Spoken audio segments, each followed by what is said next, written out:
Okay, so are we headed for a war? A war with whom? I don't know. I mean, the sense I'm getting, I feel like this has just come up a bunch of times with my friends, or just like I've seen it creeping into headlines and stuff. Like there's tension building between political parties, between groups of people, between, I don't know if there's like, I don't know how a war starts or where it would start, or what that would even look like right now in this moment. Because I mean, even I was trying to figure out a little bit about World War I, because I knew that you know quite a bit about World War I. I was just trying to watch a video earlier today about it, just like outlining, because I was like, I don't even know what happened. No, but when I was watching this video, and it was talking about like just how drastically the French were caught off guard by the Germans' military strategy. And it was just like, you know, they were expecting to go out and just line up with muskets and go into the fields and walk forward. And then it was suddenly like, oh, these people are like, they're not wearing bright colors, they're wearing darker colors, and they're just mowing us down. Like this isn't what we were expecting. Right. And like war can look so different depending on where you are technologically. Like you might have a kind of a romantic view of what it's going to look like or what's going to happen, and then suddenly, you know, when the rubber meets the road, what would it look like right now? I mean, It's a lot of question. I mean, I think you know, the saying in military history circles is that we often fight the previous war. So you know, after World War I, for example, in the early 1930s, the French create a whole system of defenses that a lot of people know about, but they don't really know the background to, something called the Maginot Line. And that's because they thought it was going to be, you know, a trench warfare, just like the First World War was. And World War II ends up being more of a war of movement. So is that a technical phrase, a war of movement?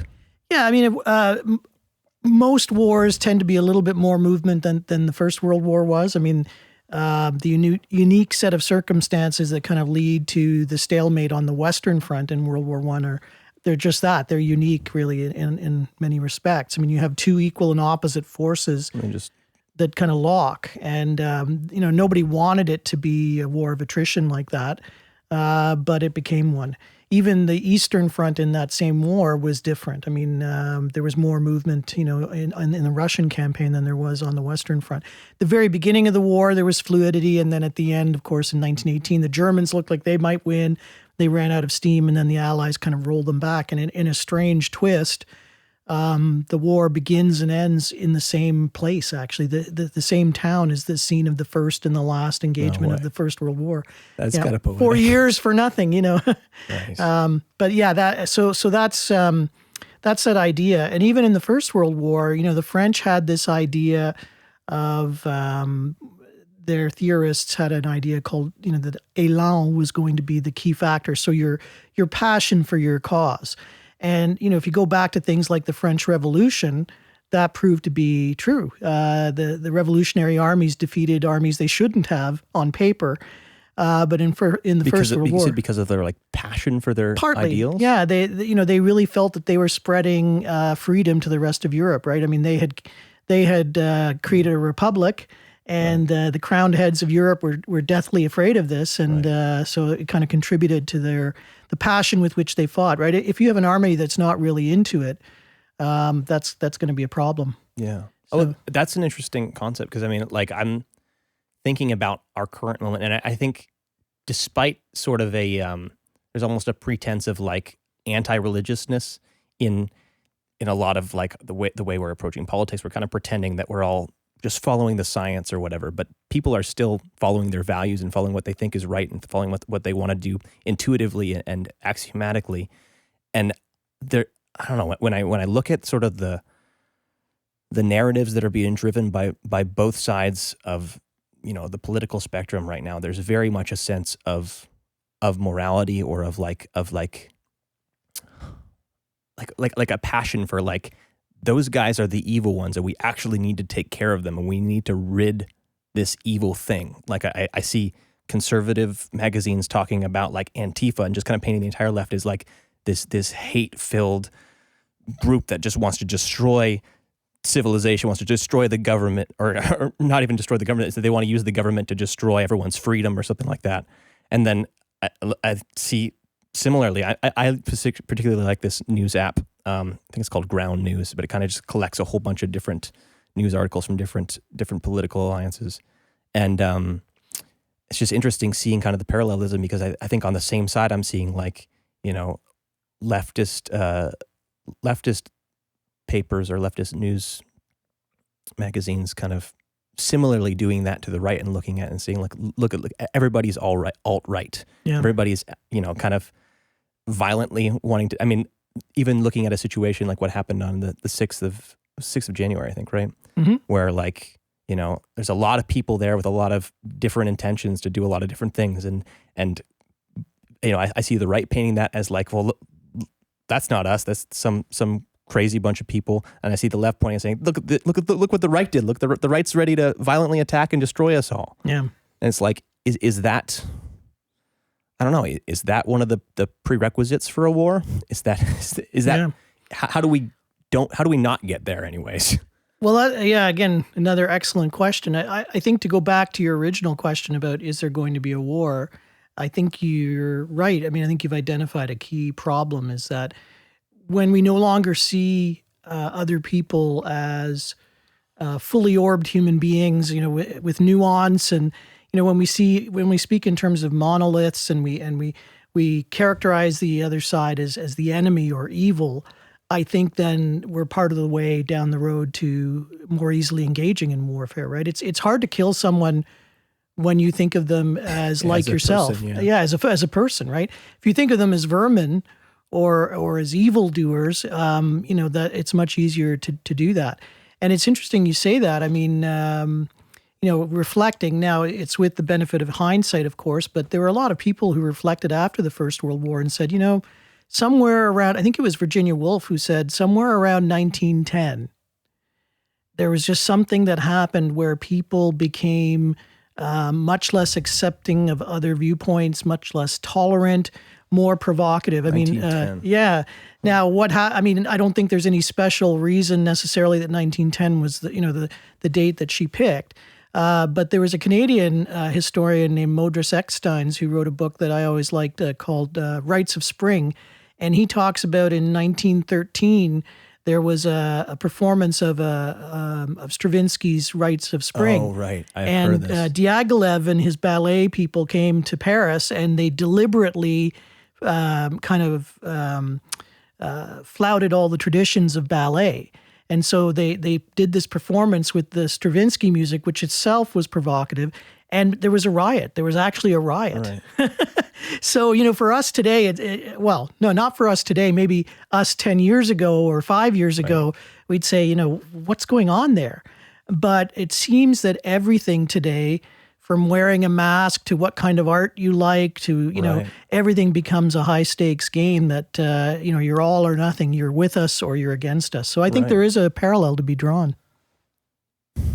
Yeah. But so why are we getting there? Is it like, I mean, I guess part of my intuition is that like, then being a Christian and looking at things is like, okay, obviously the idea of right and wrong and even, ideas like heaven and hell, it's like there's deeply religious images that help me to kind of orient myself, and like it's right on, it's right on my sleeve. Like I think that there's a good place that we can go and there's a bad place that we can go. And I'm not saying that like I don't want to impose my opinion on you. I do want to impose my opinion on the world to some extent. I want to talk to people and listen to people, but I also want to go to a better place. And I, to some extent, I have a little bit of a vision of where that might be. Right. But like, if we kind of, if we reject all types of religion, which I mean, that's kind of how I'm viewing religion is something to orient you towards where you want to go and where you want to go away from, right? A sense of morality. If we just kind of pretend we don't have one of those, another one sneaks up under the guise of something else. It's just like religion is still here, but it's wearing a mask, Yeah, no, I think I understand what you're saying.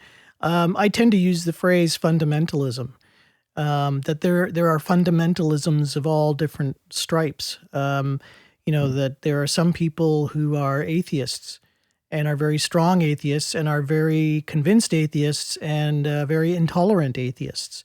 And there's a kind of rigidity of thought and this kind of binary, right? You're either good or evil. So in their case, the evil people would be people like yourself and myself who, consider themselves Christians because we've been duped by superstition and we don't use our brains and that kind of thing. So I'm really interested in the people that that can maintain an integrity and hold to a set of beliefs, but are also able to work with other people to try and build bridges across those divides. So it's really interesting. I was just saying to my wife this morning, actually, I find that I'm drawn to someone that I studied a long time ago. I mean, my doctoral thesis was on pacifism between the world wars. And there was a French pacifist by the name of Marc Sangnier who was what they call a social Catholic. So he was a Catholic, but he was pretty left-leaning in a lot of ways. And he started a youth movement in the 1890s called Le Sillon, the furrow, it meant. And it was in response to a papal encyclical that was really progressive and trying to look at some of the social issues and why working class people were moving away from the church. In the end, his movement was censured by Rome. They thought they were getting too radical. And I remember in his autobiography, there's a section where that news comes down from Rome that they're going to have to put the movement under ecclesiastical control. And he comes in and he says to all his co-workers, he says, "Okay, everyone on your knees, we're going to pray." And that to him, in the end, he was a faithful Catholic. And so he did what they wanted him to do. But what really strikes me about Sangnier is he would work with anyone. He worked with, left-wing politicians who were not believers. Right. And, even though they didn't necessarily buy his belief in a higher power, they realized that he was someone who was with them on certain social issues. Like, for example, the conditions for bakers in Paris were terrible, right? These are the people that would be up at 2, 3 in the morning to make the bread so that someone getting up at 6 o'clock would have fresh bread, right? And Sangnier was one of the first people to say, look, we need to do something about the working conditions of these people. They're not paid enough. The working conditions are terrible, et cetera, et cetera. He was for cooperatives, all these kinds of things. So he earned the respect of people, even if it was grudging respect in some cases, it was respect. And I think that we've lost that sense of building coalitions, Yeah. Well, do you think, I've been kind of, I don't know, I've even had some hard conversations recently about, just trying to reconnect with some different friends and seeing things very differently. And there was a, somebody got hurt or somebody got offended, and trying to get past, trying to talk somebody else's language. I mean, even when we're speaking English is like a really difficult thing. Like there's so much, like you have to pay so much attention and try to figure out which word are we misreading each other on? Right. Where is this where is this confusion happening? Because it's like, I think, I'm not sure if it takes a particular kind of person to do that, or maybe we can all learn how to do that, but like, we're not very good at that right now. No, I agree. And I mean, I had a situation like that too. I have a friend that I've known since grade 7. And he grew up in a Christian family, and over time, his faith, faded away. It's just something that he didn't see as valid. And we're able to talk on a number of issues, like kind of social or cultural things, where there's no problem. But when it comes to faith, it's a bone of contention. And about 2-3 years ago, we tried to have a kind of conversation, where it was even funny the way he approached it a little bit. He said, "I want to know why you believe." And, it was like I was this kind of interesting experiment. So I got my back up a little bit. But we ended up coming to grief on the idea of, person of faith. And he said, "Well, I'm a person of faith too." And he defined it in a particular way that I found a little idiosyncratic. And because I balked at accepting that definition, then really the conversation, stopped there. And That was pretty much, I think, largely my fault. I had trouble with that definition, and I wasn't able to kind of just say, okay, let's put that aside for a second. Yeah. We'd had some really productive conversations up until that point. But sometimes you're right. There might be a particular term or a reading of a particular event that is just, the distance is really hard to bridge. I guess maybe the way to kind of work around those is to try and maybe put that thing aside momentarily and try and then kind of keep the conversation flowing and then come back to that. Yeah. And maybe on that point there won't be agreement. Yeah. And there may be a way to disagree, politely or at least respectfully, I guess. And unfortunately we haven't kind of gone back there, but I have hope that that can happen. Yeah. We're still friends and we still agree on a lot of things, but on certain issues, it's tough. I had a friend recommend me a little while ago the book How to Read a Book, which I think is like a lot of, I don't know. I mentioned that to Ken, and he said that a lot of literature professors and stuff kind of reference that, or they'll teach out of it a little bit. So I was like, oh, well, maybe that was a good recommendation. I ended up reading through it, and it was really interesting and really gave me a good lens for kind of thinking about how I organize information as I kind of try to engage with a book. But like part of what it made me do is like think about I'm engaging with the person and their ideas and this whole branching set of ideas and how they're connected. And one of the key things it teaches you to do when trying to understand a book is like at the beginning, pay attention, because usually authors will, especially like in fiction, I guess they'll probably do this a little bit too, but especially in like didactic books, they're gonna lay out some terms, and you have to come to terms with the author. And obviously, when you're reading a book, you don't get to discuss the terms with them. You don't get to mutually agree on terms. You have to just listen and see, okay, this is what they mean when they're using this word.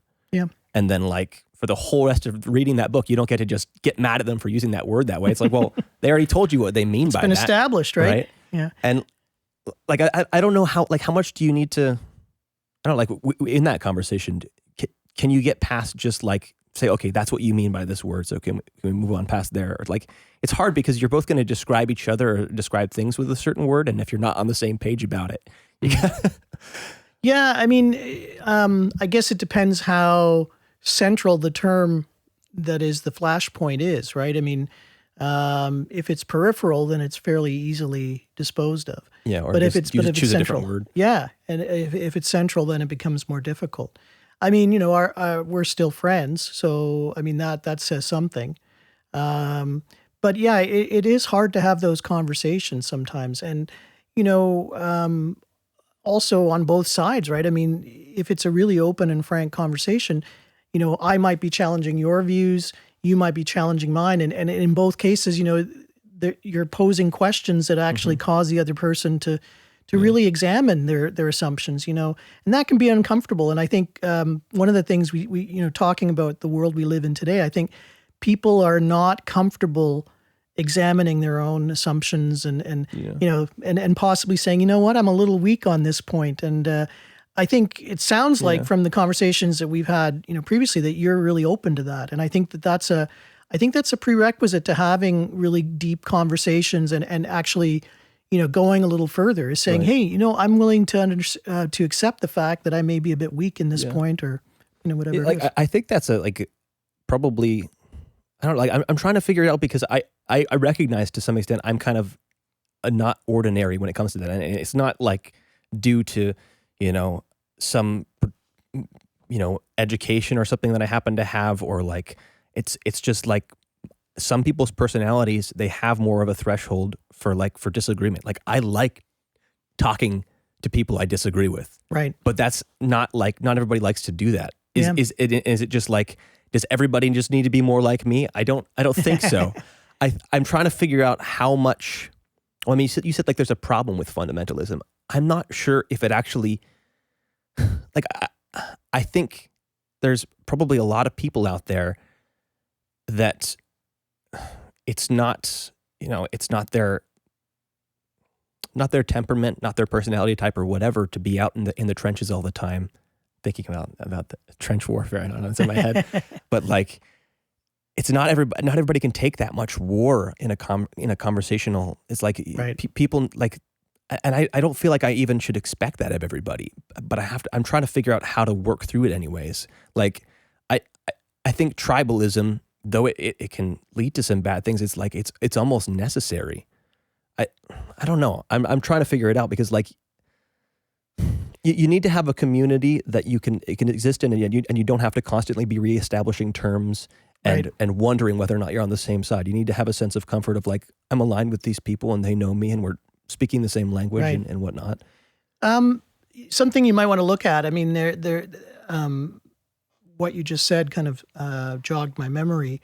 There's a writer named Benjamin Barber, and he wrote an article, was it in the Atlantic or the New York or something like that, and then later expanded it into a book. I mean, it's not the most, it's not the deepest, most rigorous piece of academic work, but the article is really interesting. I think he's on to something, and it's called Jihad versus McWorld.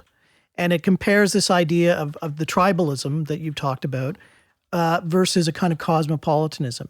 And he talks about the pros and cons of both approaches, right? As you just said, tribalism, it gives a strong sense of belonging, right?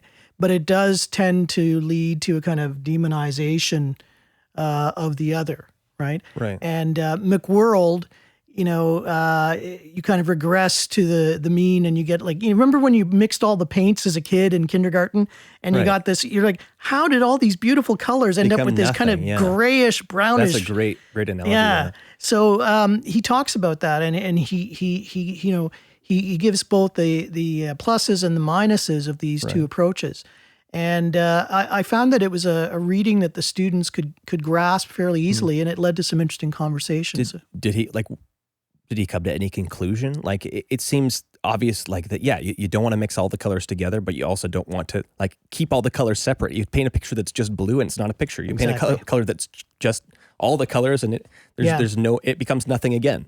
Yeah, he suggested that the greater danger was a kind of tribalism, because he felt that some of the issues that were facing humanity and are still facing humanity are by their very definition, they're beyond tribes, right? I mean, things like climate change, right? It doesn't matter whether you live in Russia or in Argentina or Japan. This is a global issue.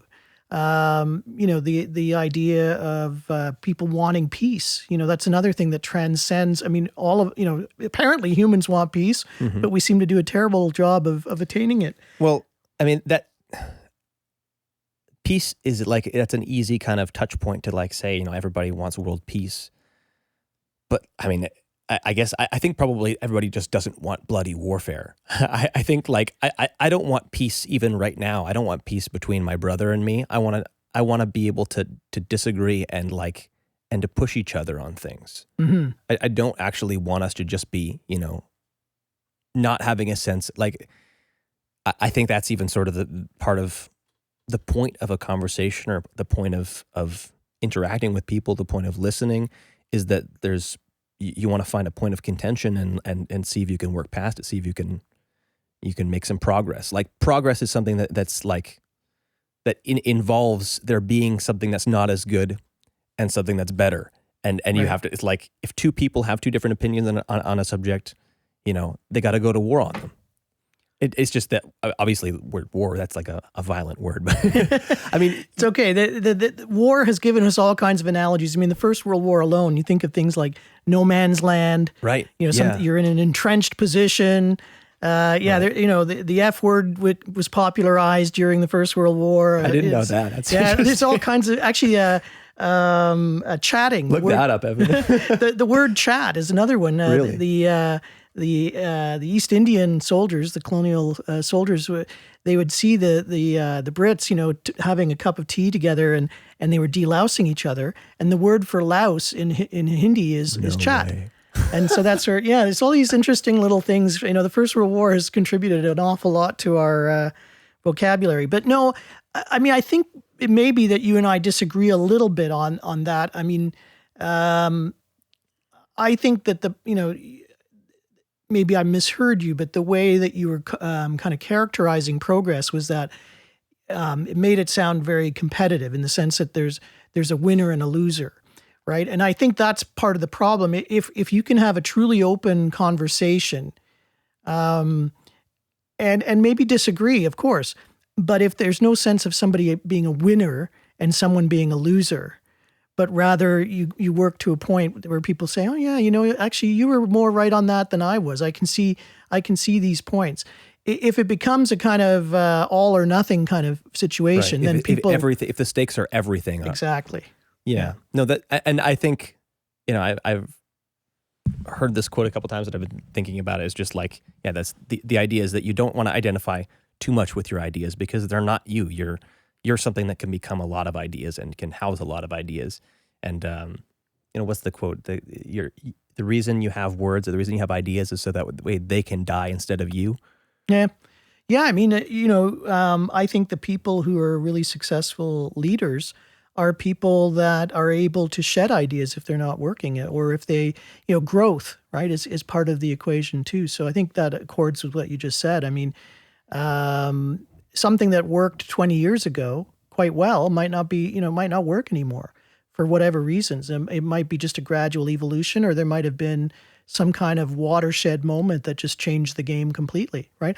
I think we're seeing that in the United States, for example, right? I mean, whatever you think of Donald Trump, I think it would be foolish to discount him, even though he's out of the Oval Office. I mean, there are a lot of people who really see him as a good leader. So I think we need to ask that question. Why? What is it that they see? Like, what do you mean by a good leader? If that's a good leader, right? Well, I mean, he's speaking their language at the very least. Right. So there's that terms thing. Yeah.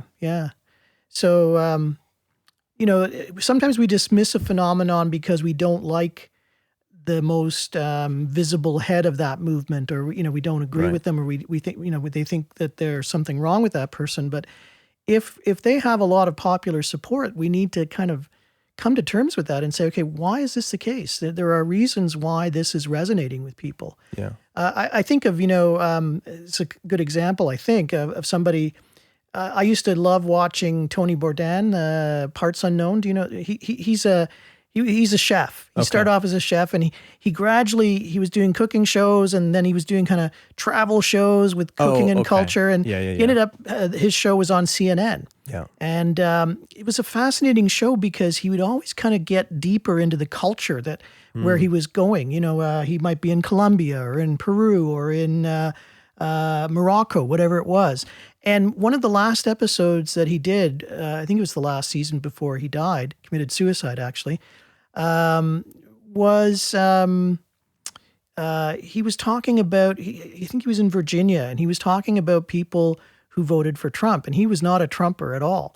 And his take on the whole thing was really interesting. He refused to kind of make them out to be what liberals probably wanted them to be. You know what I mean? He didn't kind of play the caricature. He said, these are people who have been ignored for a long time by leaders on both sides. Yeah. And, Trump seemed to be speaking their language and dealing with their issues, and that's why they flocked to him. Yeah. So I think that's a more constructive way to say, why are these people feeling so why alienated? Are you feeling the way that you are? And I think there's good reason. I mean, I think globalization has been good for certain people and terrible for a lot of other people. Way more people have suffered under globalization. But it's one of those things. Do we throw out the baby with the bathwater, right? Right. Well, it's like, hey, can we get around that? Do we have to throw out the bathwater or the baby? Or like, I mean, that's a good analogy for it's very easy to like look at your opponent or look at somebody else's position who's seeing something from a different perspective and just see something wrong with it and say, let's get rid of that whole thing because I see something wrong with it. Yeah. And like, I mean, you were talking about it's Anthony Bourdain looking at seeing past the kind of the little icon version of what a Trump supporter is. It's a little easier for me to do that because like that's my family, that's my immediate peers. A lot of them, even a lot of the young adults who are like my closest peers, it's like their families have the same positions. Like my dad super like loves Trump, loves to talk about all the great things that he did and that he was doing and like I mean, I can tap into that easier, but then it's like the exercise for me is then, I'm surrounded all the time by people who within their kind of their framework of progress versus, heading towards something bad or their framework of heaven and hell is like the evil guys are the liberals. And it's like, I have to spend more time working on getting into, why don't I see the value in that liberal position? I guess this is something that I can imagine you've had to wrestle with and you're probably pretty good at because you're working in a university, which largely I get the impression that there's not a lot of conservatives. There's not a lot of religious people in university campuses, especially professors.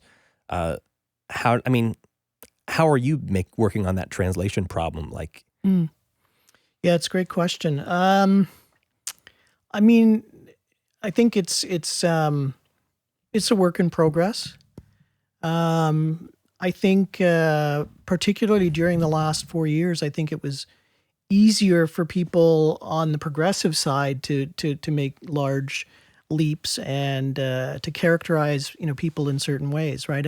And so because Donald Trump was relying on evangelical Christians in the United States, it was easy for a lot of my colleagues to be angry, at these people and to assume that anyone that was an evangelical necessarily was a supporter of Trump. So one of the things I value about, Ken, for example, was that we were able to have some conversations and, he's in no doubt as to where I stand on these things, that you can be an evangelical and still believe that intellect is important and that, have progressive views on certain issues, right? But I have found the last few years difficult. I felt sometimes, tribalism, we talked about tribalism and having a home, and I wasn't sure where my tribe was. I'd be at work and feel that I didn't fit there because I wasn't progressive enough. And, at church, I would feel that I wasn't conservative enough, Right. that even in Brantford, there are a lot of Christians that I think secretly or not so secretly were supportive of what Trump was doing. So I think you have to, to keep your sanity, I think you do kind of have to find people who share some of your views, and that helps, So I have found places where there are people that speak a similar language, and that just gives me a haven that I can go to, a place where I can, see and read and hear things that give me comfort.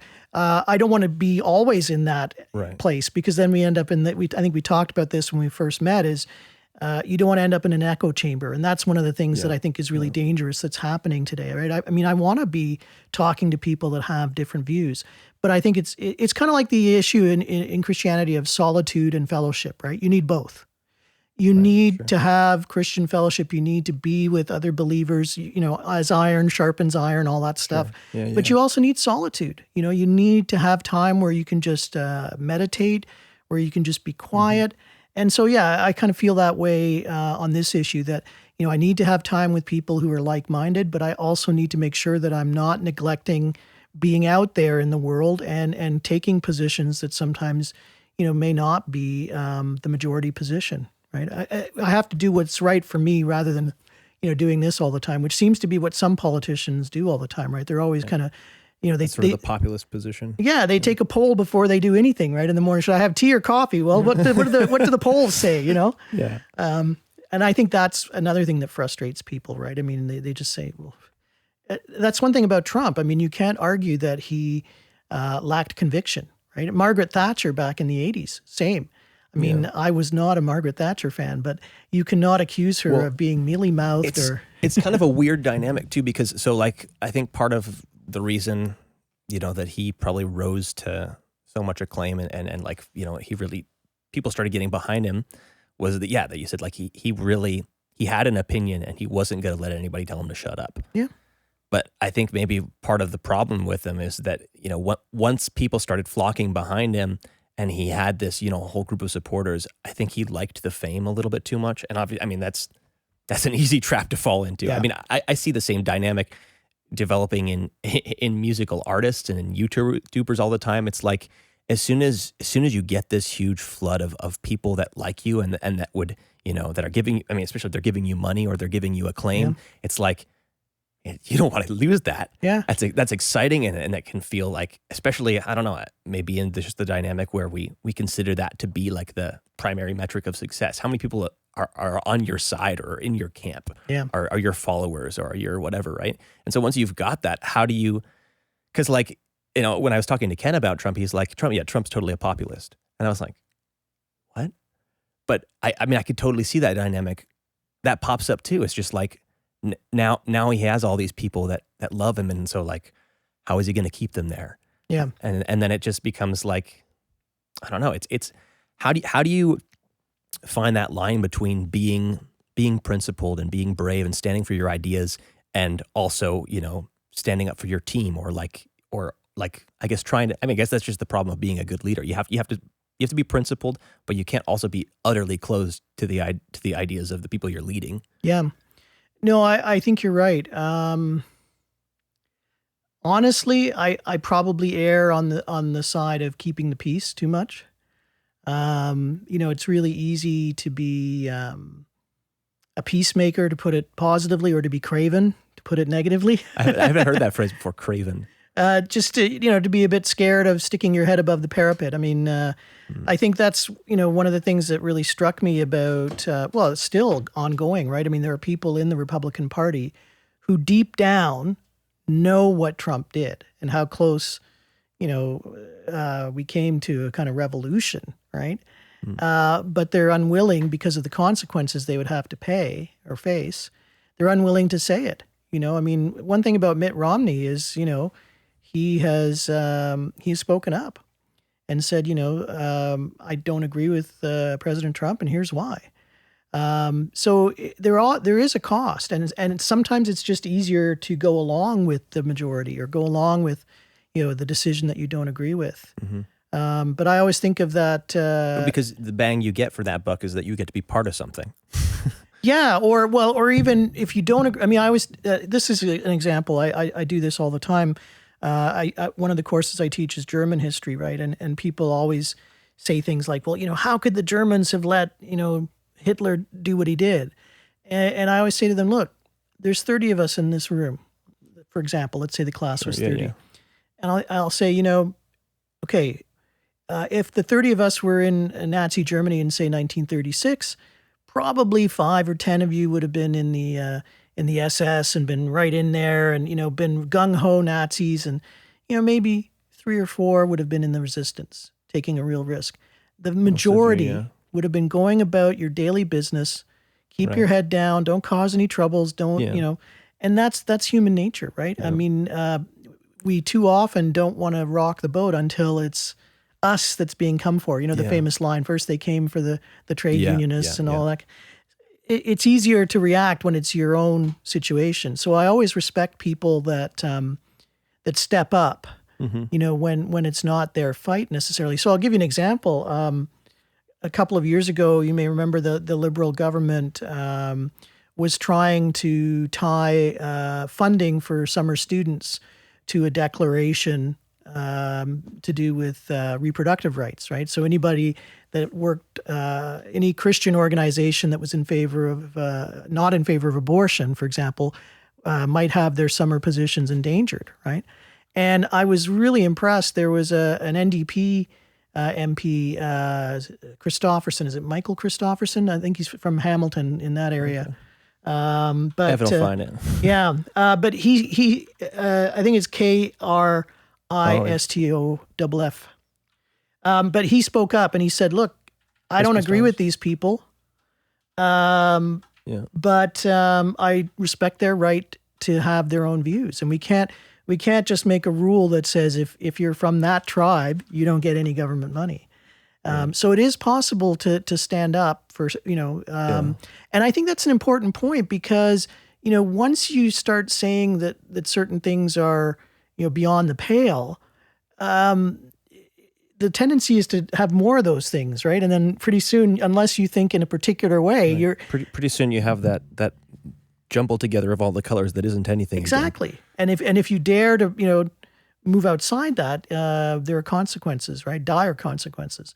So that's, and that's that that's that balance, right? Because I mean, is this? I guess you're already kind of pointing to the places Germany was at. Like I was like, is this that unique of a moment? Like we're struggling to figure out how to stand up or how to be principled or find that line between being principled and being, I guess, not rocking the boat. Well, I always remember a conversation that I had with one of my professors when I was an undergraduate at Trent University, and I had kind of made when you're younger and you're passionate about stuff, you sometimes say things, and then, especially if you're trying to impress a professor. And I said, because I was very much interested even then in the interwar period, because it was like so many fundamental things were being challenged and people were having to make tough decisions, right? And I said, I sometimes wonder if we would be up to the challenge of a war. And I said, maybe that's what we need, is a good situation like that to kind of see what we're made of. And he looked at me and he said, basically, he didn't say it, but he said, "Are you crazy?" He said, "No, I believe that, peace is a good thing. And it's wonderful that we live in a time where we don't have to worry about those things." Now, that was 1986 or 87. And 2 years later, of course, we had the fall of the wall, and there was genuine optimism about what the future would hold. I mean, I remember the summer of 89, people were thinking anything was possible, right? Mm-hmm. And when President Bush, the elder, spoke about a kinder, gentler world, like, people really believed that. There weren't many cynics around at that point. Right. Well, look what's happened, right? Right. But I think now that we're in a situation when we're in an age where, like you say, war is a possibility. I mean, you've got, Russia is strong and flexing its muscles. China is incredibly strong and being very belligerent. Yeah. Populism is on the rise around the world. But, you have to remember what war is. Yeah. And war is broken bodies. It's smashed skulls. Yeah. It's raped women. It's, there's a fascination with war, right? I teach a lot of courses on war and society, and I get disturbed because I think there's some students who want to take that course because they're interested in big guns and weapons and tanks. And it's like, yeah, well, what does that tank do when it runs over somebody, right?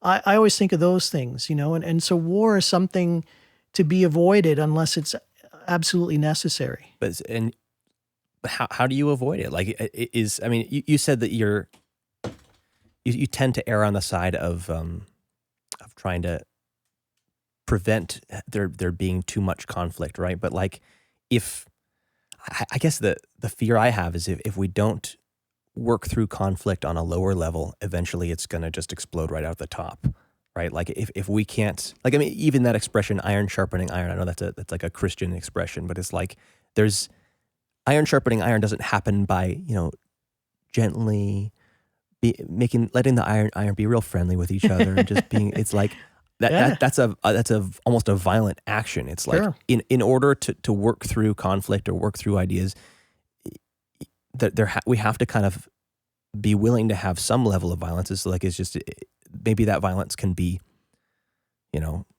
maybe we can do it in good faith. Like just a minute ago, you said, maybe I disagree with you on that. And then you started to just to lay out, and it's like, if we can, I don't know. It's like, you don't have to attack a person's entire being in order to attack the idea. Yeah. I'll give you an example. There was, the new atheism a few years ago, and people like Dawkins and Sam Harris, were selling a lot of books. And Dawkins had an exchange with the Oxford theologian Alistair McGraw. And it was fascinating to hear the two of them talk. I found, and maybe this is my own bias, I mean, I'd have to go back and listen to the tapes, but I found Dawkins to be really belligerent and a little bit off-putting at times in the way that he, his part of the conversation. Mm-hmm. Alistair McGraw didn't agree with Dawkins, but he did it in a way, I mean, he never kind of crossed that line into ad hominem kind of argument. Yeah. And I think there is a way to do that. Now, having said that, I mean, it's funny. I like Christopher Hitchens, and he could be quite salty sometimes. I used to always recommend, I used to have an assignment in my first year course. I'd say, I want you to write a paper on the person that you think is most symbolic of the 21st century. So not necessarily the most powerful person, but someone who symbolizes the things that happened. And it was interesting, in the late 90s into the early 2000s, I got a lot of papers on Princess Diana. And I always said to them, I said, you need to watch what Christopher Hitchens has to say on Diana. And I actually had a couple on Mother Teresa. And I like Mother Teresa, but I always gave them the little book that I have by Christopher Hitchens. He did not care for Mother Teresa at all. He said she took money from the Duvaliers in Haiti, and for him that was a line. And he was quite, and he could be quite harsh. Right. But I always like people to just see, that's what's out there. That's the other side of the argument. You don't need to agree with him, but you need to contend with that. Anyways, but yeah, going back to McGraw and Dawkins, I mean, I do think it's possible to disagree fundamentally, but to do it in a way that isn't necessarily violent in that sense, right? Right. But yeah. I mean, even you mentioned Sam Harris too. Like he even though, I mean, he's kind of very anti-faith, anti-religion, spent some time talking to somebody who's kind of rising in the religious community, Jordan Peterson. They had their whole several conversations, and it was like those, even though there were some rough sections and there was some talking past each other, that like both of those guys really sat down and tried to have a conversation and tried to get through and tried to get to the bottom of stuff. And it's like that was so interesting to watch and to listen to those conversations, because it was like, I guess it was just refreshing. I don't see, like, obviously we're not seeing that in the presidential debates. Yeah, no. And I want to get a plug in for someone else that I really respect. I think we talked about this over the phone, but I saw a situation as a doctoral student in England, and there was a situation where a historian from Germany had been invited to talk at one of the Oxford colleges, and his name was Ernst Nolte. And Nolte was not an apologist for the Nazis, but he was doing research where he was saying, look, the Nazis did some horrible things, but so did the Stalinists. And he said, it's an issue of totalitarianism. Anyways, that kind of made him persona non grata. And what happened was, when word got out that he'd been invited to speak, there was a backlash. And so he was uninvited. Well, my supervisor made a point of re-inviting him. And he gave really no sense of what he thought of Nolte, except at the actual lecture, he used a portion of John Stuart Mill that essentially says, how do I know if a man is a fool unless I let him speak? I present to you. Right. But the kicker is that Peter Pulitzer was an Austrian Jew. His family fled the Nazis. And I talked to him a couple of years ago because of some of the things that happened at Laurier around free speech. And he said to me, no, I felt that he had the right to speak as long as I had the right to question him. Right. And I think that's what we sometimes forget, right? And so, I think, Peterson and Harris, and like you said, sometimes that civility is going to drop for a moment. There's going to be heated moments. Yeah. But if the intent is sound, if the people are trying to listen to one another, I think that's the key, right? Yeah. If you don't even make the effort, then, why bother, right? I mean, you might as well just go back and talk to your bases, right? I feel like I always get kind of lost in this tunnel of talking about how to relate to different people, and I'm sure we're going to make our way back to that. But I guess I was just thinking a second ago, you started talking about why you started studying what you did study. Was there a sense of like, you felt like it was important? It wasn't just interesting. It was like, this is something I want to learn about. Why? Yeah, that's a great question. I mean, that same professor, I said to him, why should we study history? And he said, well, because you find it interesting and fun, and he was very much a humanist, and, he didn't really believe you needed to have any larger purpose beyond that. For me, I think I'm like you, I think a bit that way. I was always kind of looking for that other element. And for me, I find, trying to understand how things happen in the past, not judge the past. I find that sometimes students want to do that, right? They want to kind of throw rocks at people in the past. And it's like, well, we have to understand what they, look at it from their perspective. What judgment isn't just negative, though. Pardon me? Judgment isn't just negative, right? Well, no, but sometimes we can make terrible mistakes, right? Sure. But we sometimes we tend to judge the past by our norms and values today, right? And Right. there's been 100 or 200 years to develop, right? But no, I guess I was fascinated with the interwar period because the stakes seem to be so high. And, for example, in the French Socialist Party, the two highest ranking officials in that party, when the war broke out and France was beaten in a few weeks by the Germans, one became a resistor, the other became a collaborator. And these were guys that had worked, side by side. And the other one that always fascinated me was the philosopher Bertrand Russell, who was very much against the First World War and was a conscientious objector. And in the 1930s, he came to the conclusion that he had to fight against the Nazis. He said, when the Indians lay down on the tracks, the British wouldn't run over them. But if people were to lie down on the railroad tracks in front of Hitler, he's just going to, push the pedal to the metal and whatever happens. So those kinds of decisions were very painful and difficult for people to make, but they had to make them. And I guess that's why I found that period so fascinating. There was a lot of reconsidering of positions and sometimes splitting of friendships. And, ideas do matter. And I think sometimes we forget that, Ideas do matter. Mm-hmm. So whether it's Christianity or nationalism, imperialism. That's almost more like ideals do matter. Yeah, I suppose. They're close. They're spelled almost the same way. I didn't mean. Okay, yeah, good point. No, I think people will die for an idea, right? Yeah. I mean, we talked about the French in 1792. The Republic and the end of monarchies and the people being the most important thing in determining what was right for a nation. Those ideas fueled the creation of a huge army, and France basically went all over Europe, and then spurred nationalism in places like Spain and Italy and Germany. But that's what's interesting too, is right. The outcomes aren't always what the people expected, right? Right. The French ended up, spawning these other movements that ended up coming back and haunting them, right? In the case of Germany, especially. When it comes to a word like nationalism, like obviously that's a key ingredient for in building a war narrative of, okay, those guys are evil. We need to. Right. We need to prevent the evil from coming in, or we need to prevent it from spreading, right? And we're the good guys and they're the bad guys. Yeah. But, it's such a similar concept to like patriotism. And is patriotism just nationalism masquerading as a virtue, or is there something that can be valuable about patriotism too?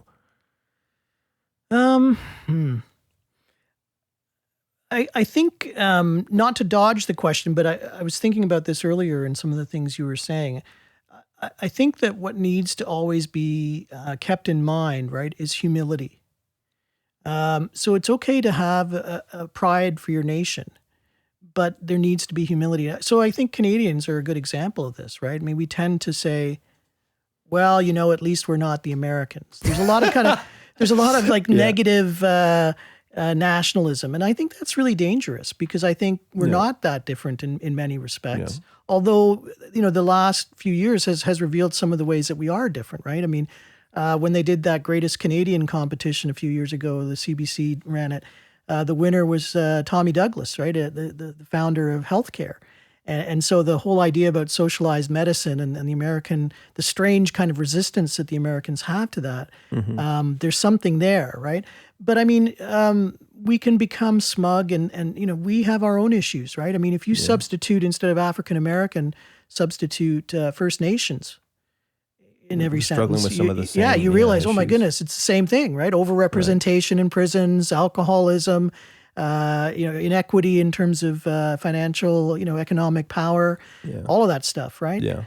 So there's always something that we can work on, and the other thing that popped into my head, I can't remember what it was you were saying, but I think it was like in movements, and how we have this propensity to want things for ourselves. I mean, the Bible's full of these examples, right? I mean, even with Jesus, right? Was it James and John who were sitting there, so which one of us is going to sit on your right hand, Jesus? And he's like, these guys don't even get it. Like, why do I hang around with these losers, right?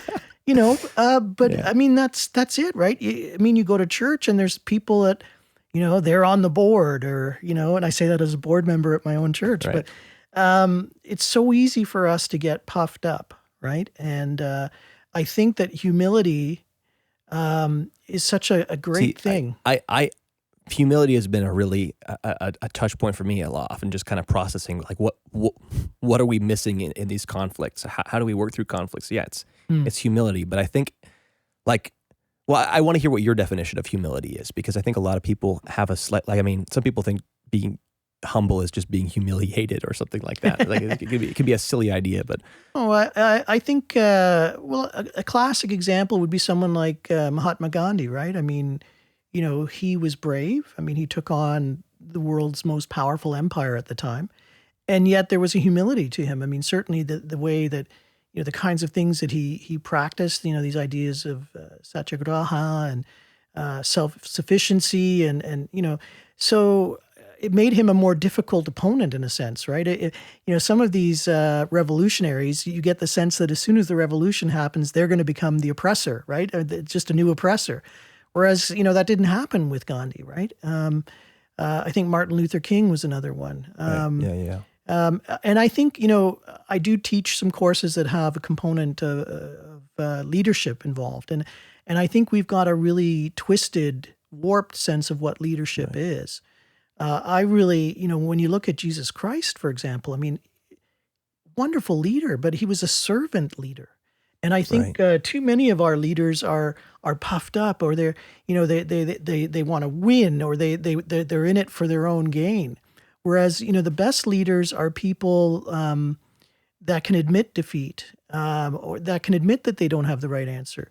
One of the things I admired about Obama when he was president was that he surrounded himself with people that didn't always agree with him, right?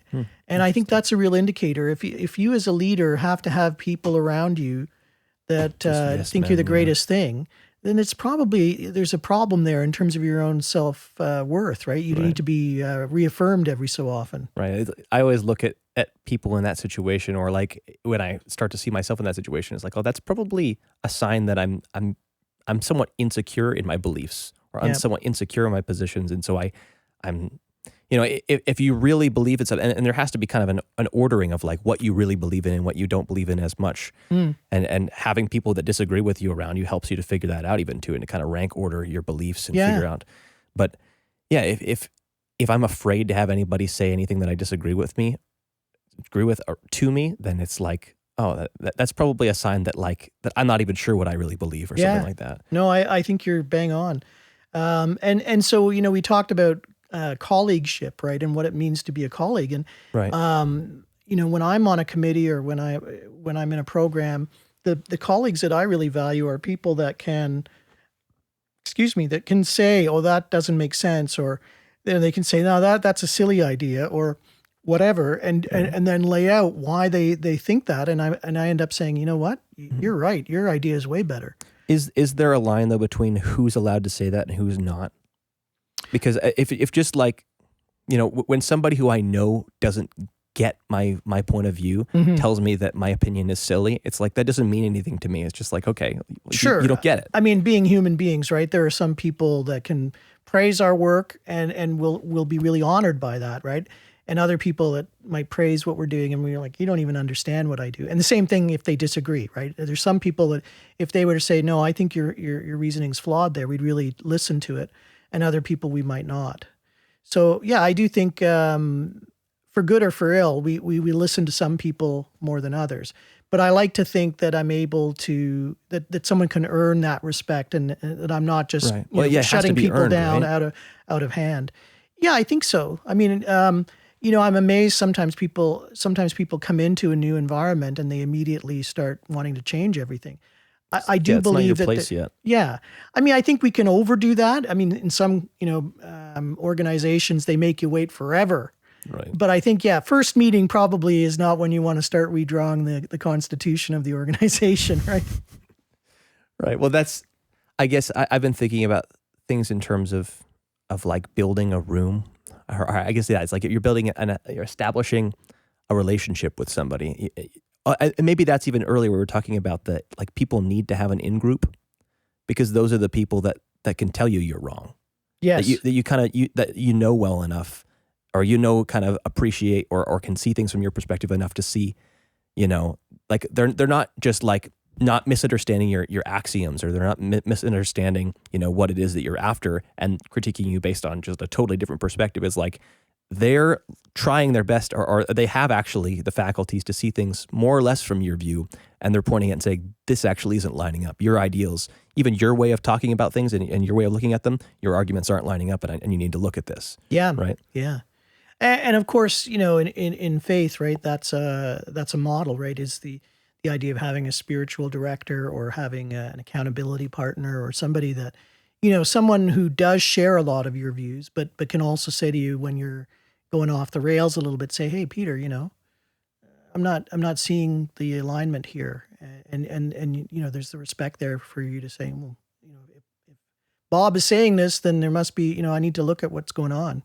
So yeah, I think that's true, and I think same thing in our work environments. If we can have those people around us, and they may not be, it may not be a huge number of people, but I think it's important to have people like that around you if you're a leader, because otherwise it becomes a dictatorship, right? It becomes, it's my way or the highway. Yeah. Well, okay. So we were talking about humility, and that's, like I said, I've been trying to like unpack that concept for a little bit. And like, to me, the whole story that's associated with that virtue I mean, I just think about the passion narrative. I think about,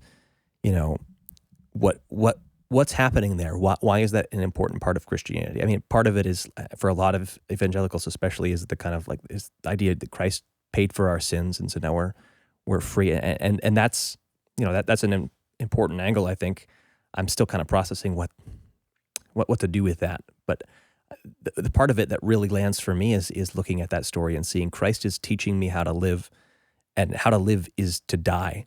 It's to be willing to lay down your life for your friends. But even in a more kind of practical way, is that's how regeneration of life happens. Yes. It's like, and it's built into so many angles of the practice of Christianity, is like baptism and all these things. Is like the way that we grow, the way that we enter into kind of a more, because we have the idea of like being born again. Like we actually think that dying and becoming regenerated, that's part of how you live life. And I think that's what I see in humility, is just like, it was interesting. I was talking to my friend. He was saying he was watching this Netflix series about Dracula. And I mean, my idea of Dracula was pretty simple, and like I hadn't actually seen any of the movies or anything about him, or read I think maybe actually we did watch the really, really old movie at one Halloween. It was kind of fun. But like, I didn't get that there's actually sort of there's a symbolism to the character of a vampire, as well as a lot of the common monsters that we tell stories about.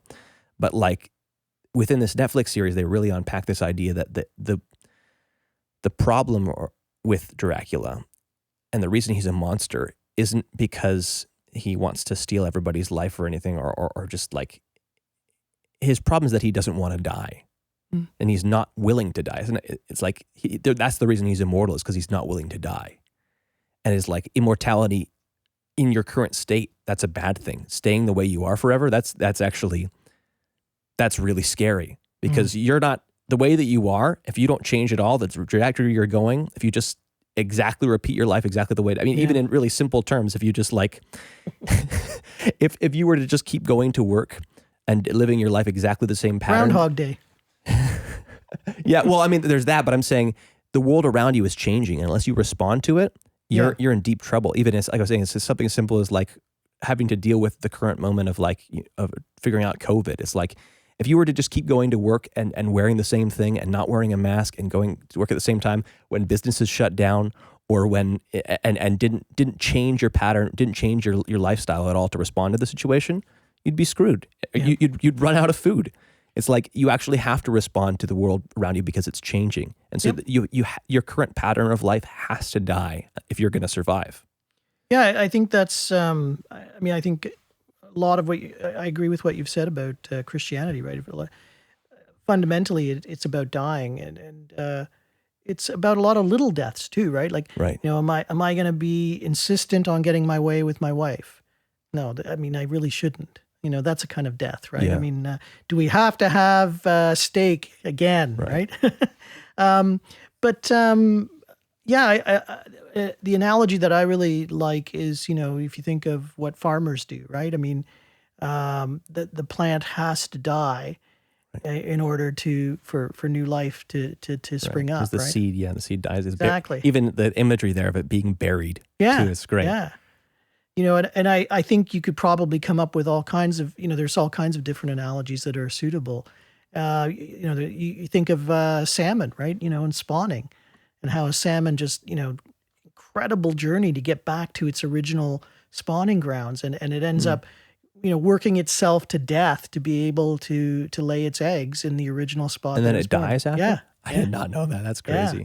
So that's nature is full of these examples, and I think that's not an accident, right? Mm-hmm. Yeah.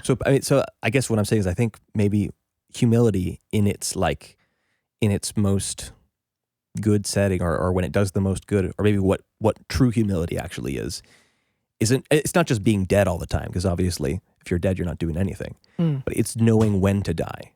It's knowing your time. Yeah, and I think the misnomer or the misperception is that humility is this kind of feebleness, right? It's milquetoast. And right. I don't think Jesus was milquetoast at all. Right. He was on that cross and he could have ordered down legions. If it were me, I would have had those Romans fried. I would have called down angels but he had all that at his fingertips. Mm-hmm. And I think it's important to remember that, because if he didn't, then the whole thing's a lie, right? This idea of Jesus is all God and all man, and we can't really get our heads around that. But if he wasn't God, he couldn't have called down legions. So it's like an extreme. That's where it becomes like this kind of idea of an archetype. It's like has the most power, but chooses not to. Yes. Not to abuse it, right? And I think the way you said that's exactly right. He chose to lay it down. Right. It wasn't imposed on him. He had the choice. Right. And he decided to be obedient. And that is humility, but that's courage too. It takes courage to be humble. Yeah, sometimes. Well, because you have to contrast humility with that other thing we were talking about, just of sort of being passive, because I think those can get conflated too. Because you don't get anywhere if you just, every time there's an argument, you just kind of say, okay. Yeah. If you just try to, like, really keeping the peace, really being a peacemaker doesn't just mean being complacent, or doesn't just mean being accepting of everybody's opinions. It means actually wrestling with what's going on. Yeah, in some cases, I think it's like, well, I may make it, this may not be popular, but I saw a lot of people talking on Facebook about, our soldiers sacrificed everything for freedom, and now we're being told we can't do this, we can't do that, et cetera, et cetera. It's like, no, that's actually a misreading of history. In the Second World War, we had rationing, we had conscription, we had blackouts, et cetera, censorship. So we voluntarily put aside some things, and in the state where there was coercion there, but we decided that we needed to put those things down in order to achieve the higher good, which was freedom with a capital F. So same way with peacemaking. I think you're right. It may sound contradictory, but sometimes as a peacemaker, you need to kick ass a little bit. Yeah, that's a great. I haven't started doing a clips thing for this channel, but if I do, that's gonna be one of the. Well, I have to tell you that one of the things that made me laugh out loud when I was doing my doctoral research was I actually found a pacifist conference where there was a kind of fight broke out. So, my friends would say, what? There's actually a logical explanation, but it's a long story. That's fantastic. Well, yeah, because that actually totally makes sense, because if you become too focused on being utterly non-confrontational, eventually the confrontation happens and it's not going to be the version of it that you like. It's going to be a bad one, right? Yeah. And it didn't help that, there were all different kinds of pacifism.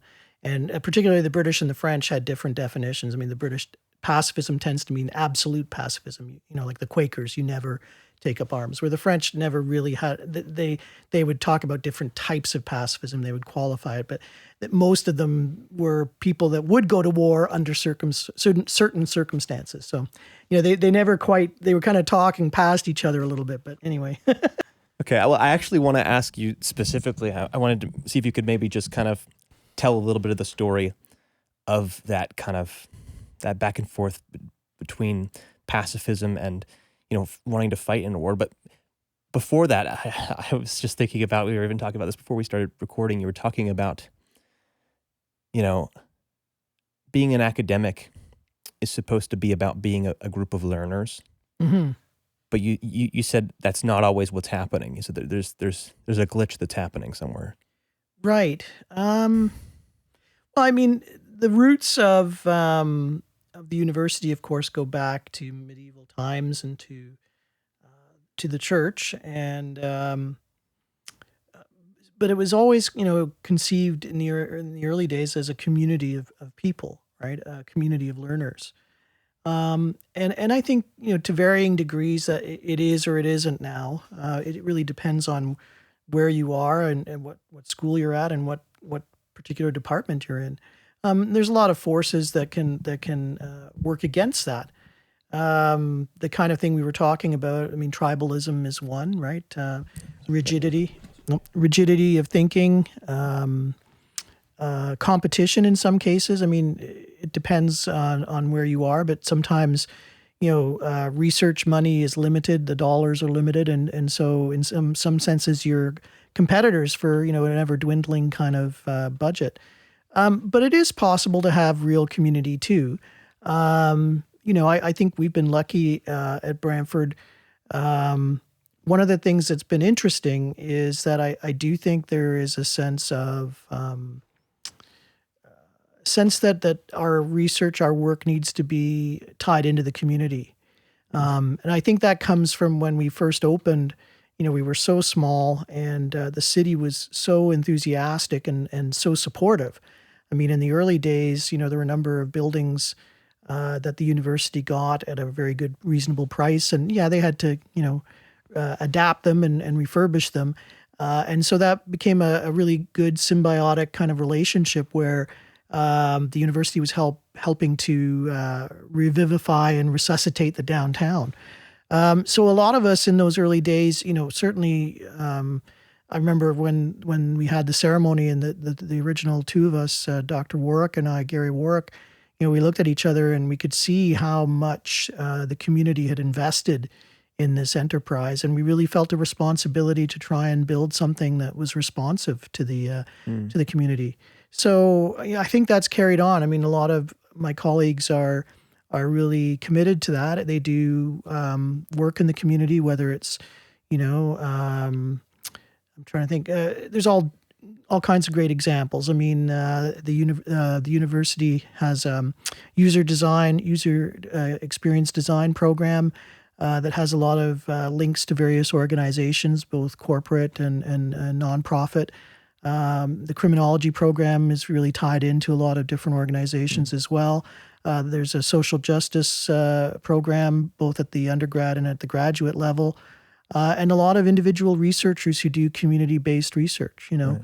And we're really fortunate. I mean, we have a community that's anxious to partner with us, and then we also have, Six Nations Reserve just down the road. There are real opportunities to work collaboratively. So, but yeah, as I say, we're not immune to the kinds of trends and waves of things that happen out in the larger world. And I think the last few years have been difficult, right? Because of the kinds of tensions that you talk about.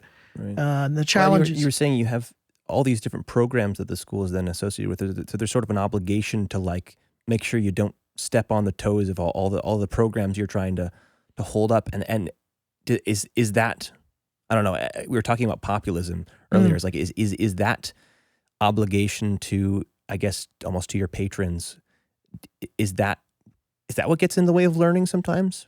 It can. I mean, I think that's a really perceptive observation. I think, the university has become corporatized in the sense that we're like any other corporation that's selling a product, right?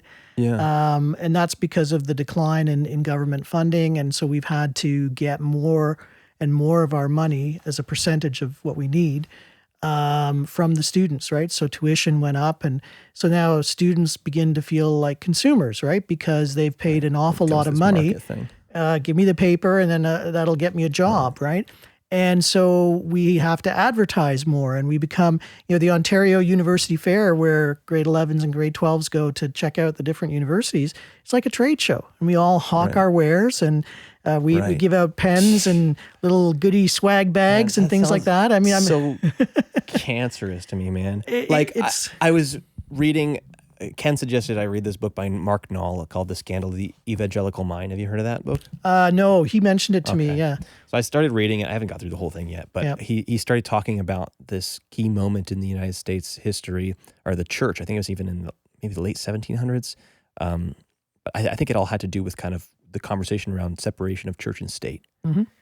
And once the institutions of the church that were, I guess, connected to the government. I don't totally understand the dynamic that was there, but basically, I guess once they severed those ties and they said, basically, churches, you got to fend for yourself, the same thing suddenly became a free market of advertising and figuring and trying to like get people to support your church because, you're out there and you're like, you got to pay the rent or you got to pay whatever bills you got to pay. Yeah. And suddenly it's like people might just go to another church if they like it better. So now you're incentivized to preach not just the most truthful, like your incentive conditions aren't just like look for truth or try to learn or try to teach or just try to seek God. Preach what's popular. Right. Yeah. It becomes the same kind of populism thing or you're just trying to like, well, it becomes, I think, my dad recommended a long time ago this, the book by Robert Kiyosaki. I think that's the guy's name, right? Robert Kiyosaki, The Rich Dad, Poor Dad.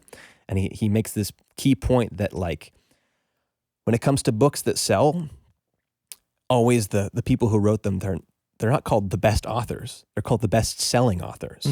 Because the key thing is that once you've entered into a market of trying to sell ideas, it's not about the best ideas. It's about the people who know how to sell their ideas the best. Yeah, it's a complicated thing, isn't it? I mean, I'm a coordinator of a program now, the Humanities with Leadership Foundations program.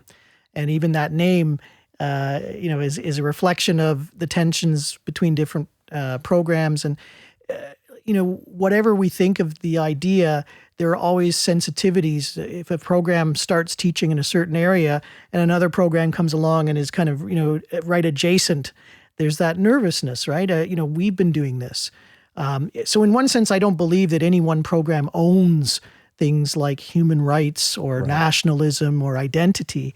But I also understand that nervousness in an age when we all have to kind of justify our existence, right? And your brother's at Laurier, and he probably has seen this. There are so many programs now, and they all have different names, and they're usually long names because we're trying to work in certain buzzwords. Right. And it's like we've kind of cannibalized ourselves to some extent and repackaged things in different packages and say, hey, how about this one, this shiny one over here, So there is a bit of that going on. But at the same time, it's interesting. I mean, being a coordinator, I've embraced doing some of the talking to prospective students. And I just try and talk about the things that are important to me, that I think are important to the program. And I don't mind, I actually like doing that, and we'll see, because it's a new program. We have 5 majors right now, and we had 2, and then suddenly we're up to 5. And so I'm meeting with quite a few students over the next couple of weeks, prospective students, and hopefully we can build up the numbers. And I don't have this kind of plan for world domination or anything, but I would like to get just a kind of a critical mass, I think, is the important thing. Actually this year, the first year course in HMLD is we have 14. And that's so much nicer. Like, when you have a really small group, it gets a little uncomfortable because, everybody has to be contributing. And if someone's having an off day, Right. they feel like I can't hide or something. So when you have, a dozen or 15, that's a good number because it just makes there's not the pressure to be always performing, right? So numbers are important in that sense. But unfortunately, there has been a sense in which, bums and seats is important. And that's unfortunate, So anyways, that's, I guess, a long-winded way of saying that, there are so many things that can work against community, right? I mean, whether it's ego or, clashes, that maybe there's a legitimate disagreement on something that's important, right? Mm-hmm. And people, sometimes a department can be really close for a number of years and then there's a fracture, right? But I think, having said all of that, I do think that there is, what I value about Laurier Brantford is that there is a core of people who really do take the idea of the university and community working collaboratively. They take that seriously. And I think I'm lucky to be in a place that where that's the case. I mean, I know that in a number of universities, there's an uneasy relationship between the university and the hometown. And that's unfortunate. It can actually lead to tension sometimes. Oxford was well known for that. It's a very working class town, and yet it has this university that's very upper crust. And so sometimes there are in the past there have been examples of violence and stuff. Well, let's skip over. Let's transition over to that other thing. I want to see if to all the potential, I'm not sure if there's a technical definition of an academic, but to the people who are aspiring to try to learn something, what is it that you want young people to know right now who are trying to learn how to learn? I think for me, what I've learned over the years is that process is probably more important than the nuggets of information. So it's about, how do you find the information that you're looking for? What questions do you ask? Right? I think questions are really important. What are the, sometimes people get off on a tangent because they're asking, questions that maybe don't lead anywhere, or some would say the wrong question. But a kind of a curiosity about the world, I think, is fundamental. And, a bit of a doggedness. I can think of a couple of students. I remember one in particular who, if I were on death row and I had to entrust my future to one person to find, the evidence that I needed, this would be the guy that I would pick. He had a relentlessness about him when he was researching. So curiosity, relentlessness. And then I do think that other thing that kind of ties into humility, but a kind of expansiveness and openness, not to dismiss other people out of hand, but an openness to various ways of thinking. I think all of those things to me are part of being an academic. I don't think you have to look a certain way. I've had colleagues who could be passed on the street and no one would guess that they were an academic. And I think they took that as a badge of honor. There was a guy at St. John's College when I was at Oxford who was regularly rounded up as a vagrant. He was actually a philosophy don at St. John's College. It would be a philosopher. Yeah, it would be, exactly. And I've always been drawn to people who, again, when you first meet them, you don't necessarily go, oh, that's an academic. I like that. I think sometimes there's a bit of performance that goes on. People think that they have to act and be a certain way and use certain language. And, it's a way of distancing yourself from other people sometimes. I think it's about, the questions you ask, which I think maybe that appeals to you because, you're a question asker, right? And to me, that's what an academic is someone who says, why? Why is it that way? Like I'm always playing those games with language, right? Just the other day we said somebody said, yeah, we used to put it in the kitty, right? And I said, where does that expression come from? And why is it we put it in the kitty? Why not in the puppy? Yeah. I mean, I'm sure there's a reason, right? I mean, just silly things like that. But I mean, why do we do things the way that we do, right? Why do we use certain terminology? There's always these things are interesting. Well, I guess I was wondering how much of your ethic, I don't know, either about learning or about being, did you pull out of your studies? Like, I mean, you studied a moment of pretty serious tension, and I mean, that's a pretty hard conversation to have. When's the time to pick up a gun? The whole pacifism conversation, right? Like, well, is that part of this? Yeah, probably. I mean, and sometimes there are things that don't necessarily make sense or inconsistencies, right? We have to live with that. I mean, I think it's pretty clear in the Bible that Jesus was a pacifist. Mm-hmm. I'm not sure I could be. If someone was, about to murder my wife, I think I would probably intervene, although I wouldn't be very effective, but I might get myself killed. But I'm not sure, I don't know if I can go there, even though I suspect that I'm supposed to. So, there are these inconsistencies, right? But yeah, part of it is those big questions. Part of it is, I love the sleuthing. Mm-hmm. I love when a student comes to me, with a research problem, and at first I can't solve it. Like they're looking for something, and I said, leave that with me. I'll find it. I like that part. It's a little bit of detective work. I love that part of it, and I love the seminar. I love when you get a group of students that are engaged, and there's a really good conversation.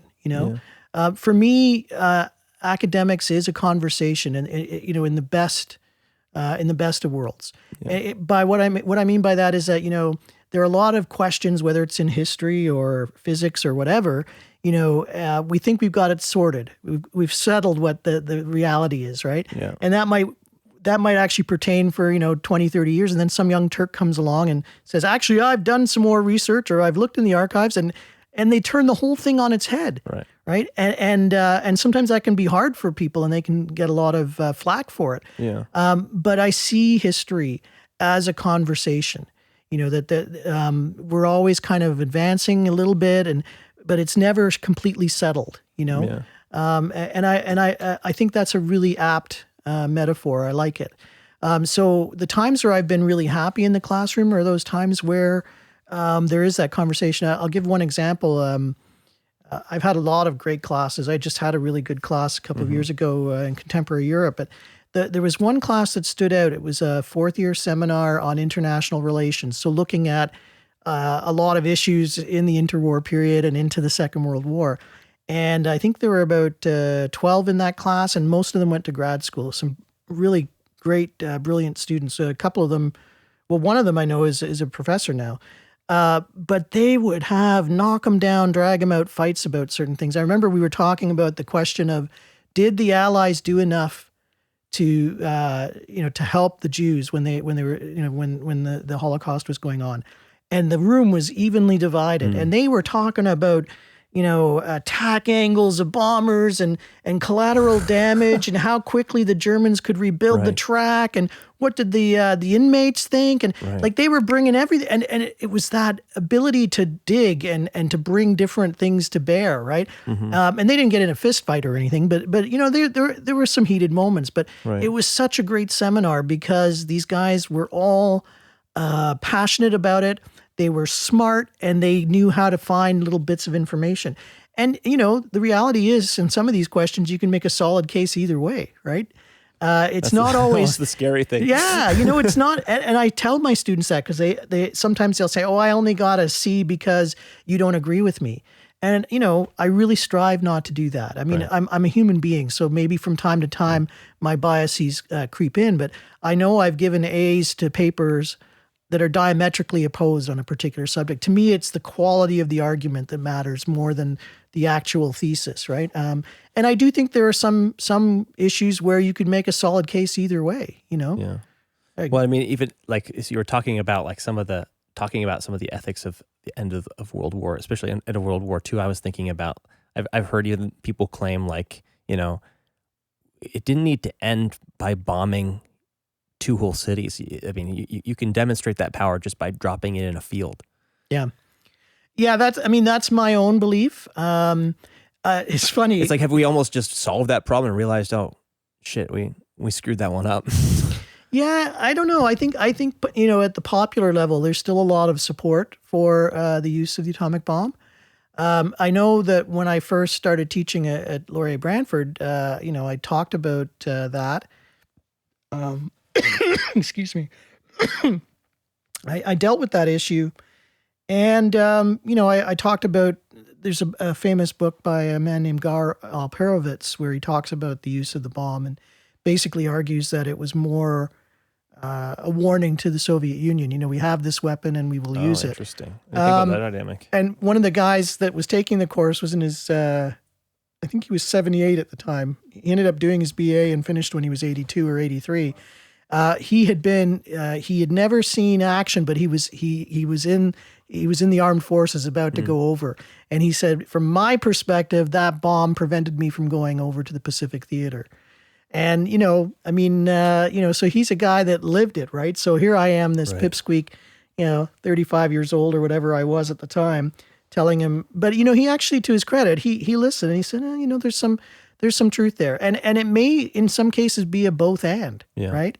But certainly the perception was that they were saving American lives by doing that. My view is that, like you said, that there were other ways of perhaps demonstrating the effectiveness of the bomb that could have, obviated the need to drop it on a city and kill civilians. But, people, it's, again, complexity, right? People say, well, why didn't they just do a blockade? That would have been more humane. Well, in the First World War, there's a lot of new research coming out, including by a Laurier student who's very impressive, a young woman named Alice Cundy, who says that the blockade in World War I was not exactly a cakewalk. Yeah. There were a lot of innocent children in Germany that died as a result of the blockade. So, I think one of the myths we need to confront about war is that there's a humane way of waging war.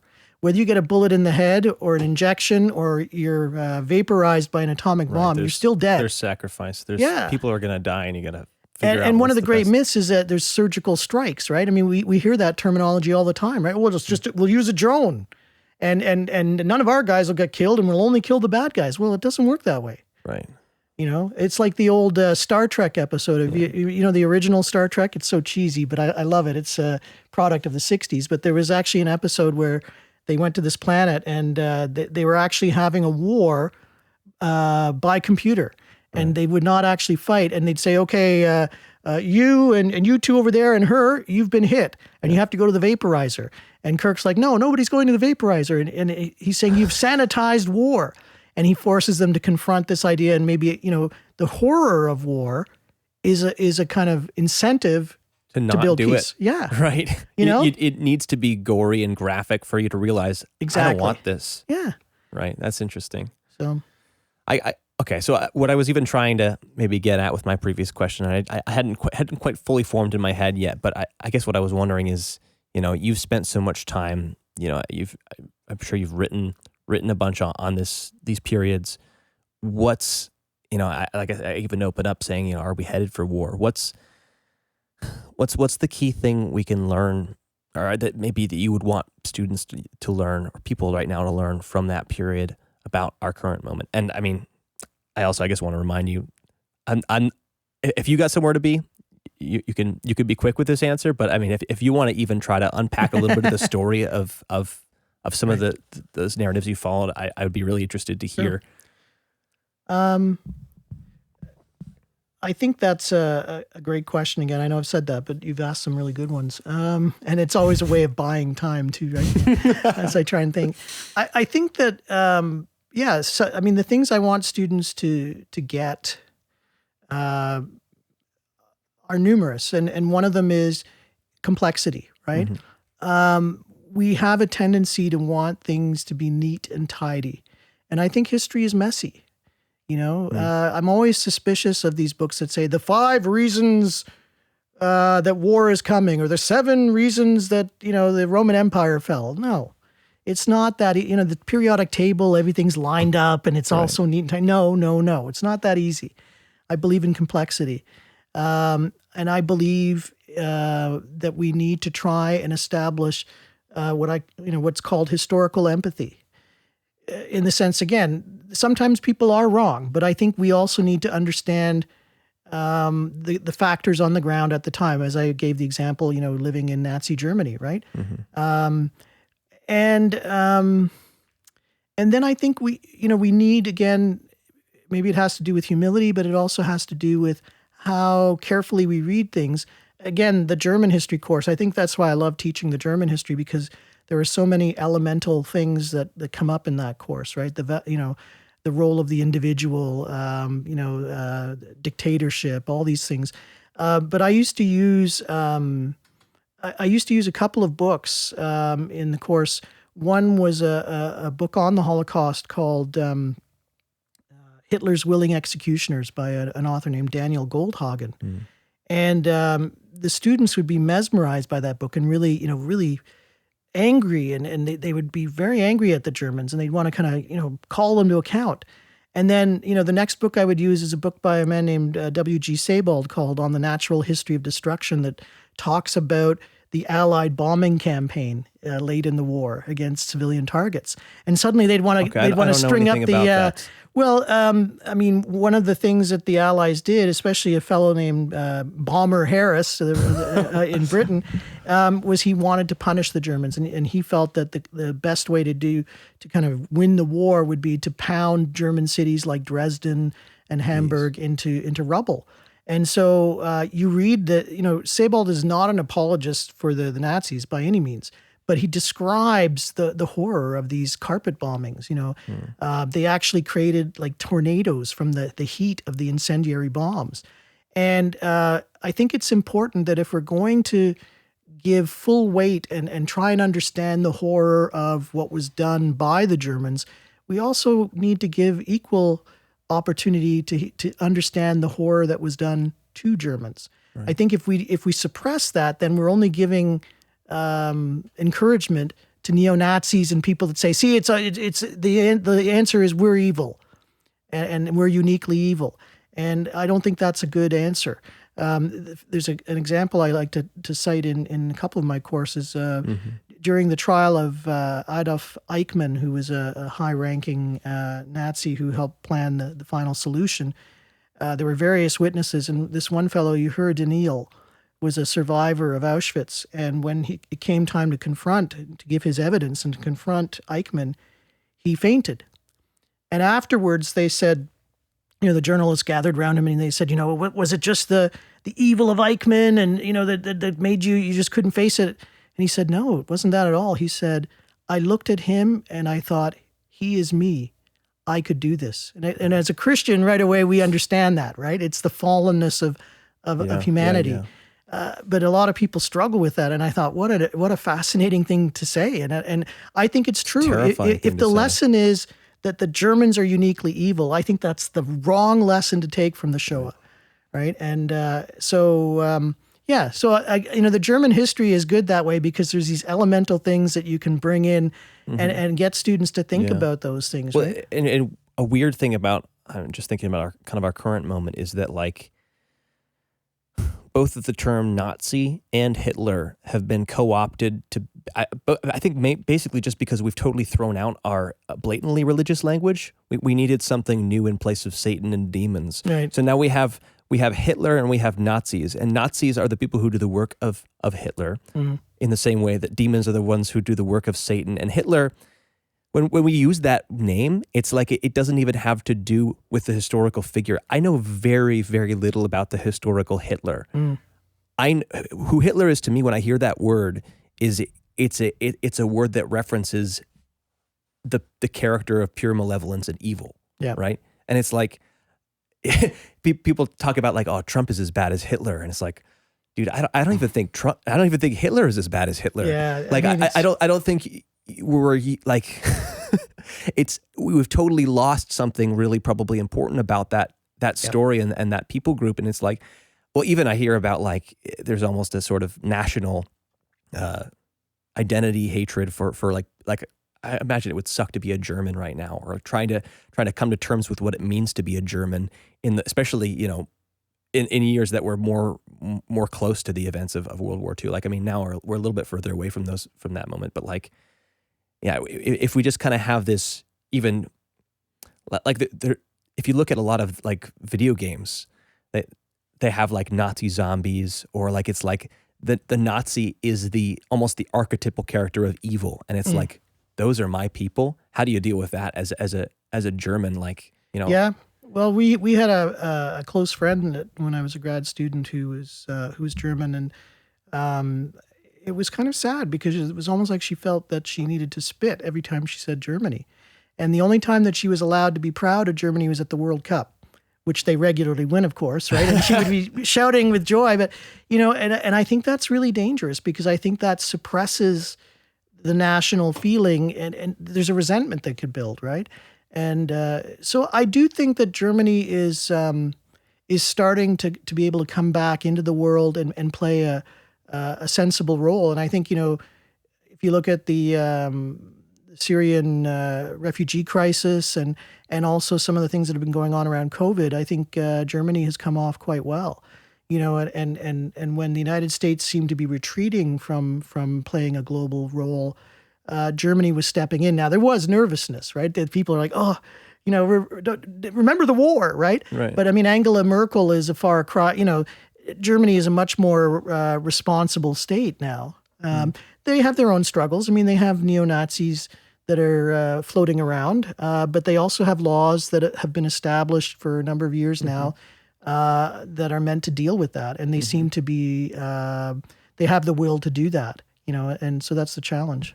So I have a story that's playing out in my head, and I'm not sure if it's analogous at all to what historically happened in Germany. But I've talked to Evan a little bit about this too. Like, so in the moments preceding the Holocaust, in the kind of mass genocide of Jews and the mass hatred by, I guess the Nazis, but probably even just sort of the common. Like you said before, there was going to be the extremists, and then there was the common people who just weren't going to rock the boat. But somehow Germany ended up in a place where Jews were scum. They were nothing but scum. And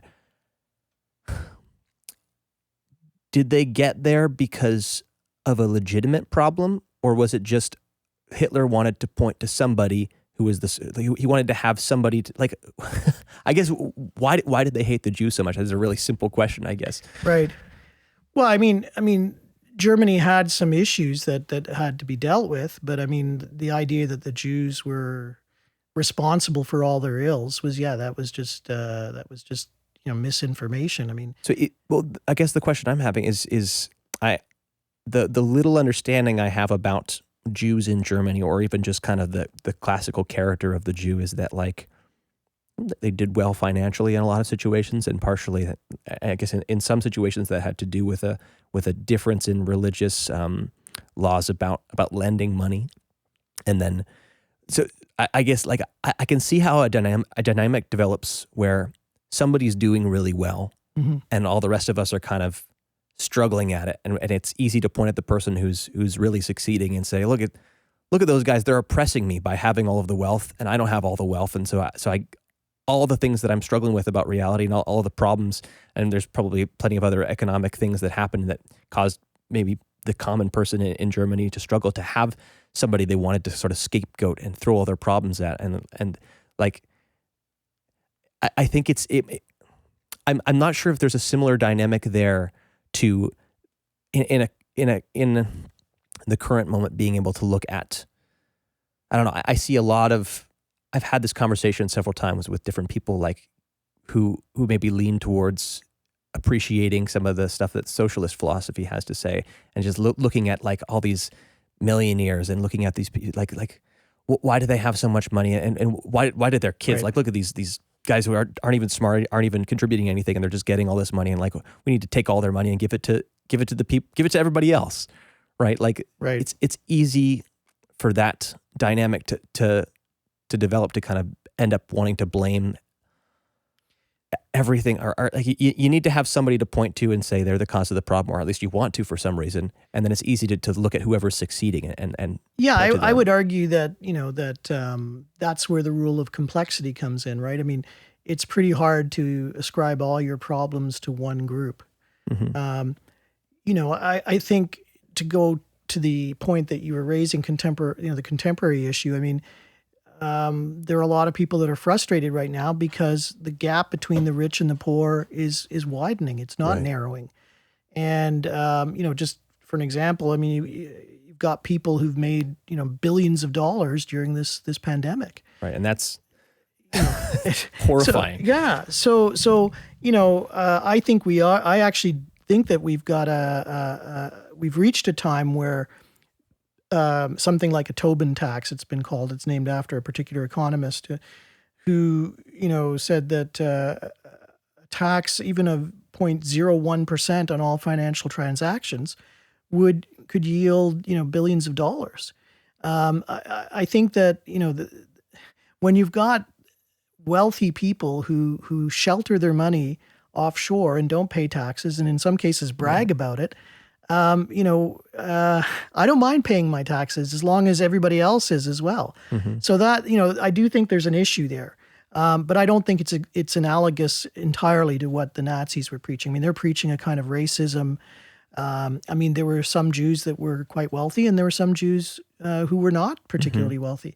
What was surprising about Germany was that actually their Jewish population was more well integrated than some other European countries. I mean, if you'd asked a European person in 1900, where is there likely to be a kind of widespread persecution against Jews, they might have said France, not Germany. And there were a lot of. Why did people latch on to the narrative that what even was the narrative how is it so easy for people to jump to that point where? I mean, maybe not that many people were behind that ideology, but like the idea that Jews are they're worth exterminating. Yeah, I think there was a whole suite of things that part of what Hitler preached was that the Germany had won the First World War and they'd been stabbed in the back by politicians. So that was not a reality in the sense that we didn't lose the election, okay? Exactly. I wasn't going to say it, but I mean, it's called the big lie, right? I mean, if you read Mein Kampf, which I've had students read in the past, I mean, he says a lie repeated often enough becomes truth. And that's the scary thing about what's just happened, is that there are people that really believe that the election was fraudulent. And he started saying it before the election even happened. So, anyways, so there was that, the stab in the back, right? Because Germany was actually in Allied territory at the end of the First World War. They were on the verge of collapse. And this is what General Pershing, the leader of the American forces, said, our big mistake was not marching triumphant through Berlin to drive that point home. But they didn't do that. Because it's about the narrative that the people... Yeah. And so, there was that. And then France was quite keen to punish Germany after the war. And so that you have, the occupation of the Rhineland, and you have a lot of German industry being crippled. And then in the 1920s, you have something called hyperinflation, where, you needed a wheelbarrow of marks to go buy your food. People wanted to be paid at noon rather than 5 because that 5 hours would, carve in half your pay. I mean, just insanity, right? Think of wait. Slow down for a second, because that all sounds like a crazy situation. It was. But I'm not seeing how did break down the causality there for a second. So the French. Well, so it's not just that the French, but so after the war, there were some states that wanted to make sure that Germany didn't rise again, because France and Germany had already had a war in 1870-71, right? That's how Germany unites, is as a result of the Franco-Prussian War. And then, of course, in World War I, they fought. And so the French felt that they had suffered greatly in terms of casualties, and they were afraid that Germany was going to surpass them in terms of demography, like they would replenish quicker, and there'd be another war. So they really wanted to have some guarantees, including holding on to a chunk of German territory called the Rhineland. Okay. And then when Germany didn't really pay all the reparations they were supposed to in the Treaty of Versailles, the terms were adjusted more than once to try and help them to pay. And some historians believe that they really kind of played a game to try and pay as little as they could, but they also did suffer terribly because their own bankers kind of kept producing more money. And when you do that, of course, you end up devaluing your own currency, and this led to the hyperinflation. So there were reparations that needed to be paid, and in order to pay them, they inflated their economy a huge amount, and then all the working class, all the people suddenly... the middle class was the way, because they had all their money in the banks. Farmers, for example, who had something real and tangible, like chickens and pork, and they did okay. Yeah, but it was the middle class, and so this was a radicalizing moment. So looking at that situation, I'm saying it's like, so when suddenly everybody who had all their faith in the state, when the floor gets pulled out from underneath them, they need somebody to say, especially it's easy to look at the people who are still doing well, especially the doing the best, who have the most money, and say, how come they have all the money? Exactly.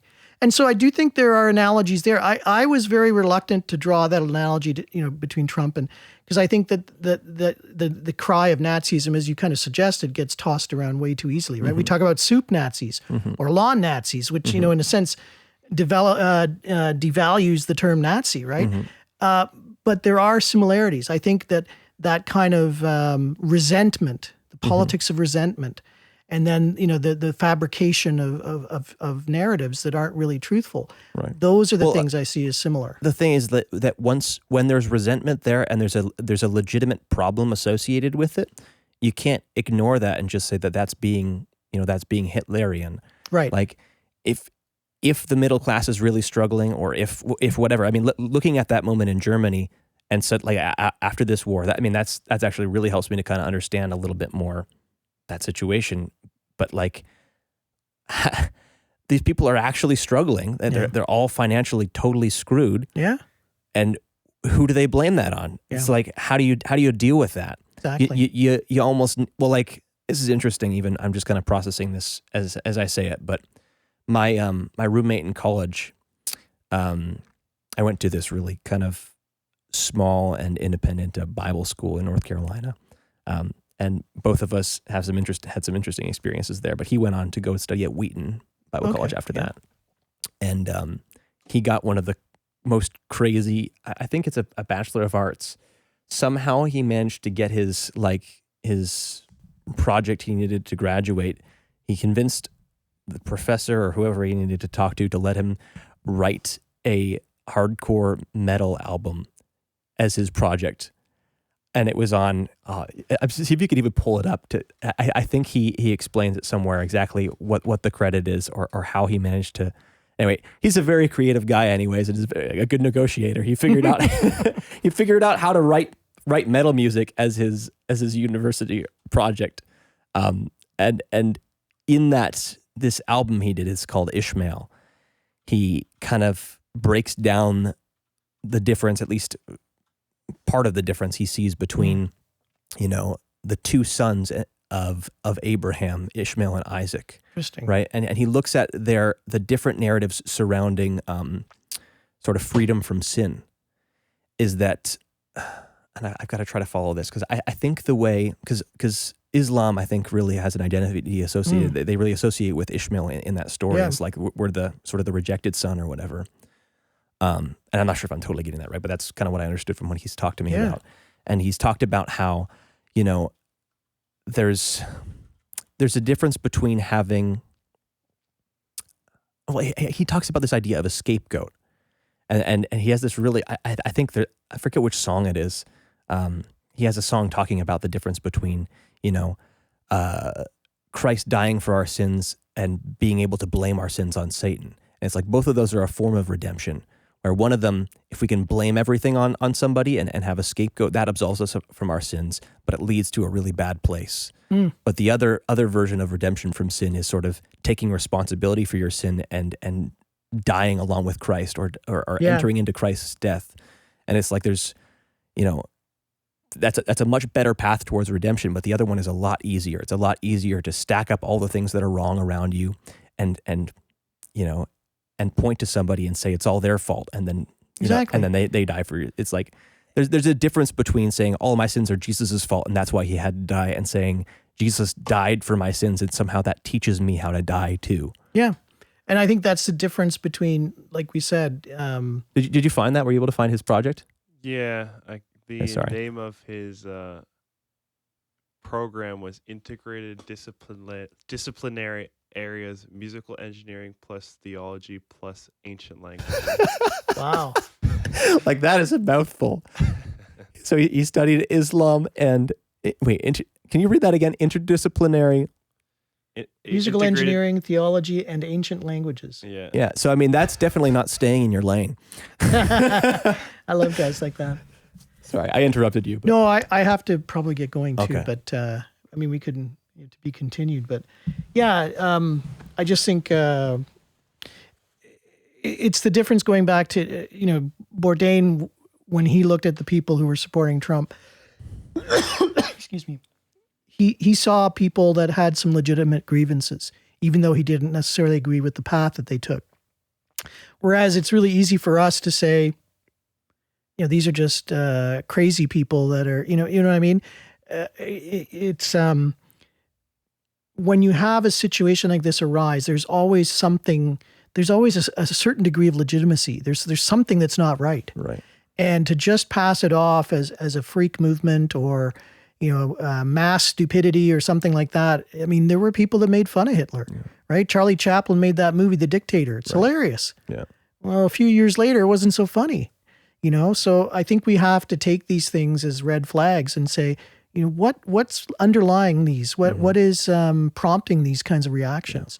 And see the human there. Yeah, exactly. Yeah. Is that sort of that complexity principle? Is that humans are complicated? Yeah, I know it sounds like the kind of thing you might read on a self-help book, but I like self-help books. So. Good. Anyway, thank you so much for I appreciate coming out it. today and It's sitting down fascinating. and talk with me for a while. Yeah, maybe we could do it again. Yeah, love like that. All right. Well, that was interesting. If you enjoyed this conversation, feel free to subscribe, like the video. Any kind of engagement really helps out with algorithm stuff as far as I'm aware.